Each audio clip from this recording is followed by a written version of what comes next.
My channel edutainment and मैं हूं स्मिता सिंह, आपके educator for code 55 human resource management and labour welfare, and we are going to study unit 9 labour welfare.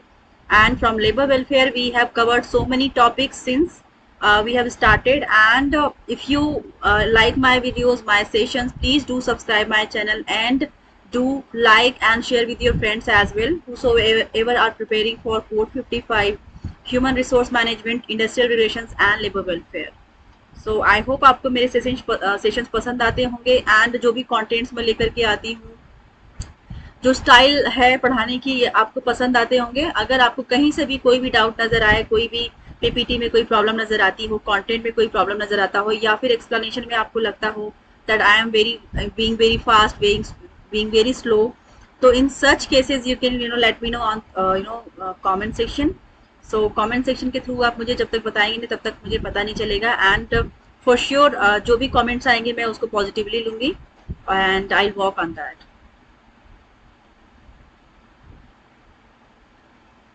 सो मैं आपको slide पर लेके चल रही हूँ जहां से हमें आज का ये सेशन स्टार्ट करना है. ये सारे ही जो आप स्क्रीन पर देख रहे हैं ये हमने लास्ट सेशंस में किया हुआ है. सो अगर आपने अभी तक उन सेशंस को नहीं देखा है तो please go through the channel and watch all those videos. मैंने यूनिट वाइज सारे यूनिट 1 to 8 कंप्लीट कराया हुआ है अपने चैनल पे, एंड यूनिट 9 चल रही है अभी, जैसा कि आप देख रहे हैं. सो मैंने यूनिट वाइज सारे यूनिट्स पे अलग अलग प्लेलिस्ट में अलग अलग यूनिट्स के वीडियोस डाले हुए हैं. सो आप जाकर के उनमें देख सकते हैं. एमसीक्यूज एंड पीवाईक्यूज के का अलग प्लेलिस्ट है, उसको भी आप देख सकते हैं.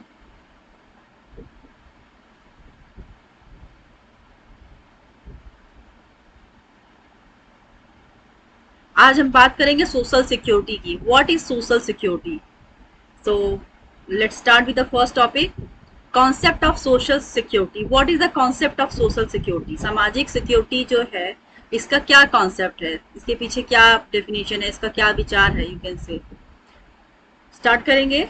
William Beveridge has defined social security as the securing of an income to take the place of earnings when they are interrupted by unemployment, sickness or accident, to provide for requirement through old age, to provide against loss of support by death of another person, and to meet exceptional expenditure connected with birth, death or marriage. The purpose of social security is to provide an income up to minimum and also medical treatment to bring the interruption of earnings to an end as soon as possible. According to ILO, according to International Labour Organization, social security is that security that society furnishes through appropriate organizations against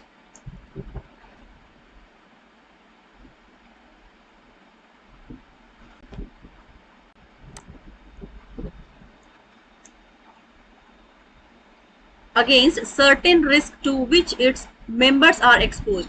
तो social security के पीछे जो concept है वो ये है कि social security इसलिए प्रोवाइड की जाती है कि जब कभी भी आप मेजर परेशानियों से गुजरते हैं अपने लाइफ में एज एन एम्प्लॉय, सपोज अचानक से एक्सीडेंट हो गया आपका, या फिर आप सिक हो गए, बीमार हो गए, राइट, या फिर आपकी रिटायरमेंट है, तो उस दौरान आप अपने लाइफ को कैसे सिक्योर कर पाएंगे. तो एज ए सोशल सिक्योरिटी कुछ अमाउंट्स हैं जो कि एम्प्लॉयर प्रोवाइड करते हैं, कुछ डिडक्शंस हैं एम्प्लॉयज की सैलरी से जो कि उनको रिटायरमेंट के टाइम पे दिया जाता है. कुछ ऐसी कुछ ऐसी फैसिलिटीज हैं जो कि एम्प्लॉयर एम्प्लॉयज को प्रोवाइड करता है ताकि उनके बैड फेस में, उनके ऐसे वक्त में जहाँ पे मेडिकल कंडीशन उनकी खराब है, लाइक सिक होने की वजह से मेडिकली वो सफर कर रहे हैं, तो मेडिकल से अगर कंडीशन खराब है तो क्या सिक्योरिटीज प्रोवाइड की जानी चाहिए ताकि उनकी लाइफ में बैलेंस बना रहे. ऐसा ना हो कि जितना उनकी अर्निंग उससे ज्यादा उनको दवाई में ही खर्च करना पड़ रहा हो उनकी फैमिली के लिए. तो उनकी लाइफ का जो कहते हैं कि जो लाइफ स्ट्रक्चर है, जो लाइफ साइकिल है, वो ठीक से नहीं चल पाएगी. लाइफ उनकी इम्बैलेंस होगी, बहुत सी परेशानियां होंगी उनकी लाइफ में, जिससे कि वो अपने लाइफ में पर्सनली फ्रस्ट्रेट तो होंगे, प्रोफेशनली भी वो कुछ अच्छा नहीं कर पाएंगे.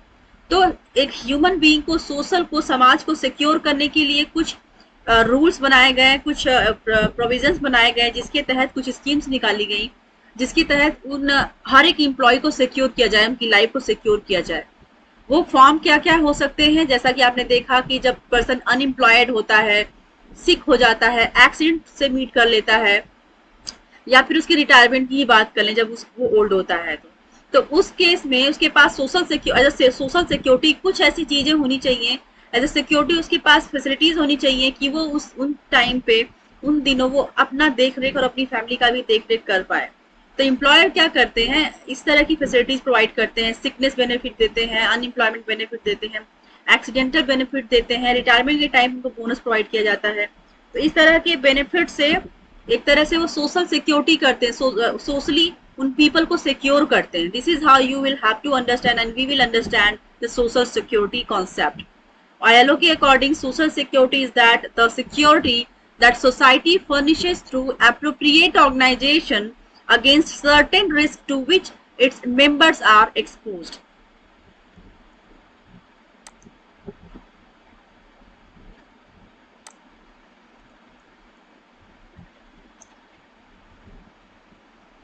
The risks are essentially contingencies against which the individual of small means and meager resources cannot effectively provide by his own ability or foresight alone, or even in private combination with his fellows. These risks bring sickness, maternity, individuality, invalidity, old age, and death. It is the characteristic of these contingencies that they impair the ability of the working man to support himself and his dependents in health and decency. So क्या कह रहे हैं, जब कभी भी employees की death हो जाती है, उनका किसी भी तरह से किसी भी वजह से एक्सीडेंट हो जाता है, या फिर मेटर्निटी लीव लेनी पड़ी फीमेल के केस में, राइट, या फिर डेथ के केस में अगर बात करें, या फिर रिटायरमेंट की बात कर लें, तो ऐसे केसेस में उनकी फैमिली सफर ना करे, राइट, उनकी फैमिली का एक स्ट्रक्चर जो उनका बैलेंस बना हुआ है वो बना रहे। सपोज डेथ हो गई तो उसमें भी सोशल सिक्योरिटी प्रोवाइड किया जाता है। ऑर्गेनाइजेशन का होता है कि अगर पर्सन की डेथ हो गई तो उसमें भी कुछ फिनेंशियल हेल्प करेंगे, फिनेंशियल एड प्रोवाइड करेंगे उनकी फैमिलीज को। अगर वुमन एम्प्लॉय है, अगर वो प्रेग्नेंट होती है, अगर बेबी कैरी करना चाहती है, तो उस केस में भी उनको मेटर्निटी बेनिफिट्स दिया जाता है। मेटर्निटी लीव पेड 6 मंथ की, यू कैन से 26 वीक्स की मेटर्निटी लीव प्रोवाइड की जाती है। उसके अलावा अगर कुछ मेडिकल इश्यूज है तो वो एक्सटेंड भी हो सकता है, राइट। सो कुल मिला के 15 महीने तक का एक वुमन एम्प्लॉय को मैं मेटर्निटी का भी कुछ कॉन्सेप्ट समझा देती हूँ आपको कि 15 महीने तक उनको एक फीमेल को जो कि बेबी जिसको हुआ है, सो जब तक कि बच्चा 15 महीने का नहीं होता तब तक उसको फीडिंग के लिए उनको लीव्स मिल सकती है। 26 वीक्स की जो लीव होती है वो पेड होती है। अदर जो लीव्स वो एक्सटेंड करता है पर्सन या करती है वो अनपेड होता है, राइट। नेक्स्ट देखेंगे, next topic, scope of social security. क्या है सोशल सिक्योरिटी का स्कोप, हम देखेंगे। The scope of social security is very wide. Social security schemes include health insurance, maternity benefits, compensation for employment injury, workers' family pension cum insurance schemes, compulsory and voluntary social insurance, provident fund schemes, and also public health services. So again वही सारी बातें कह रहे हैं कि क्या क्या benefits होते हैं सोशल सिक्योरिटी के रूप में, के तौर पर किन किन चीजों को जाना जाता है, क्या क्या चीजें सोशल सिक्योरिटी के अंदर आती हैं। तो जो सोशल सिक्योरिटी के अंदर चीजें आती हैं, that includes health insurance, maternity benefits, compensation for employment injury, अगर उसको किसी भी तरह की चोट या मेजर चोट लग जाती है उस केस में भी सोशल सिक्योरिटी प्रोवाइड किया जाता है।